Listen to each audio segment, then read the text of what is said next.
It was such a pleasant coincidence that both Vipul and Amisha's mothers, their names had Meena in it. It was inspired by my dad's first house. So we were pretty sure that it kind of struck us that yes, this is that house that we would want to give a surprise to my dad. That he kind of feels that once again that he is back to his first house.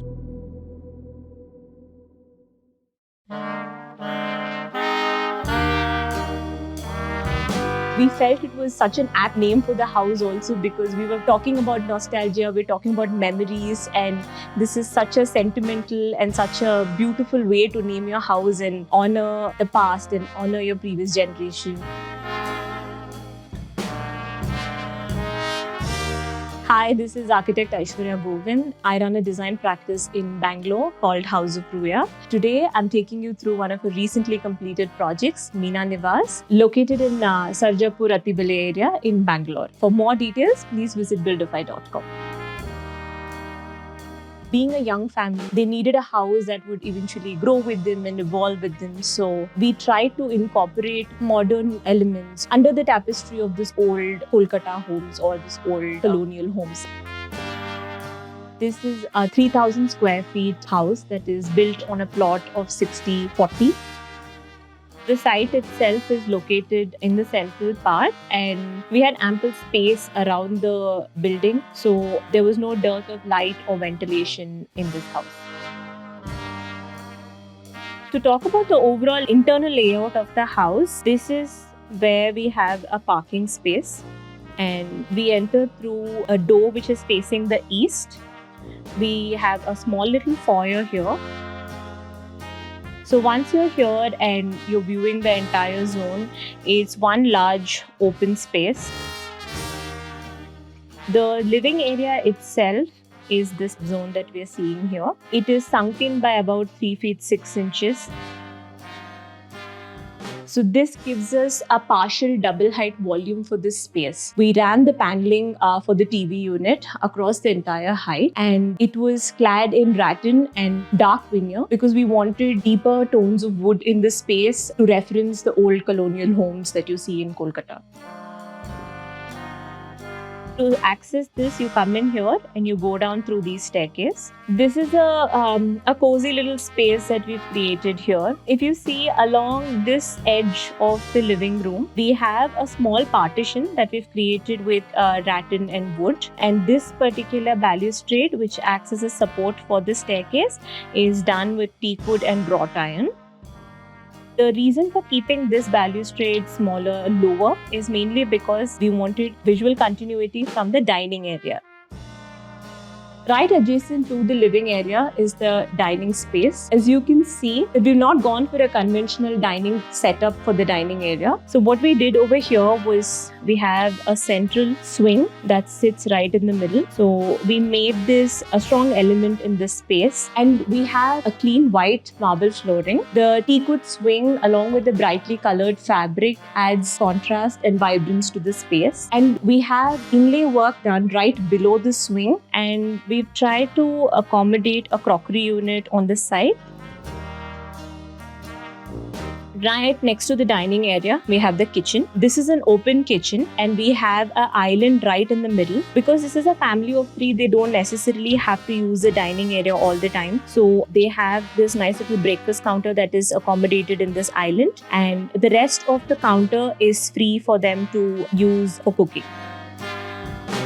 Another interesting feature that we try to bring in inside this kitchen is a small little part of the kitchen extends into the utility. So what we actually did here was to demolish a part of this wall, create a small little niche here, and this niche was used as a storage space where they could put in all their appliances and cover it up.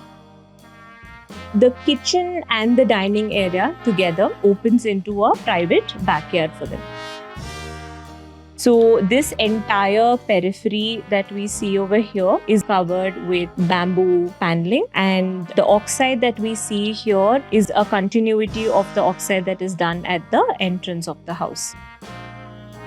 Right behind the foyer, we have the parents' bedroom or the guest bedroom. This is a simple space. We went for platform sort of a bed just to accommodate a lot of seating space and sleeping area within a small room. Right in the middle of the house is our stairwell. So this particular staircase is very special because this is one continuing element across the entire house. The staircase itself has a teakwood tread, while the risers have Moroccan tiles. As we actually come up the staircase, the library is something that you would first encounter. The intention of the library was to have moody, English, dense sort of a vibe. The puja was planned in the northeast corner as per Vastu, and it's completely inspired from Jain mandirs. The entire space has that white serenity, and the eastern light that enters into the space reflects and creates a very divine effect in the mornings and the evenings. So we can start off with this inlay work that we've done on the floor. We identified the center of the puja room, and that's where the inlay has been carved. The details in the inlay are inspired by floral patterns, and all the elements that we've used in this are natural stones.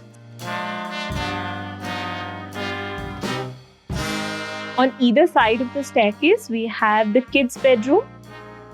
The bottom, the sleeping area with all the storage, while the upper part, which is a mezzanine that we constructed, which is the play space for him. As you can see, the steps that we've created also doubles up as storage. Talking about the upper mezzanine area, it's as open as possible so that you can monitor the kid while he's playing upstairs. We made the space as colorful as we could. We have a small little study table in one corner of the room, right next to the window, so there's ample sunlight over there. But one of the special features about this table is that it's something that we planned in a way that it could grow with the child. So we have niches on the sides of the table, so the table can be adjusted in 3 different levels, which makes it comfortable for him even while he's sitting on the floor or while he's sitting on a chair, or eventually as he grows taller. So this is an element that could grow with him. The master bedroom is facing the road, so we receive ample sunlight through this window. We have the sleeping area here. For privacy reasons, we introduced a small little partition. So when someone is at the entrance of the room, you don't completely see if someone is lying down on the bed. And we utilize this partition in such a manner that we house the TV this side, so it's visible from the bed. And we put a vintage dresser here on the other side, right next to the walk-in closet and the toilet here. Stairs actually take you up to the terrace, so the lift also has access to the terrace. What we did here was we constructed this to be a den space for the client. It has a snooker table placed here. Right in the front, we have put up a small pergola in this area. It's a great space to sit down and watch in front of the house. The day when my dad came to this house and saw the design for the first time, the tears came to his eyes, and we just knew that we nailed it. We brought back his entire memories of Calcutta, and even after we moved in, my entire childhood came in front of my eyes. Working on this project was a truly remarkable experience for my entire team. There was a lot of research that was being done, and we got to know and we understood a lot about colonial architecture or colonial elements that were present back in those days. And as architects, trying to tweak that and fit it into modern context was a challenging and also a very enriching process for all of us.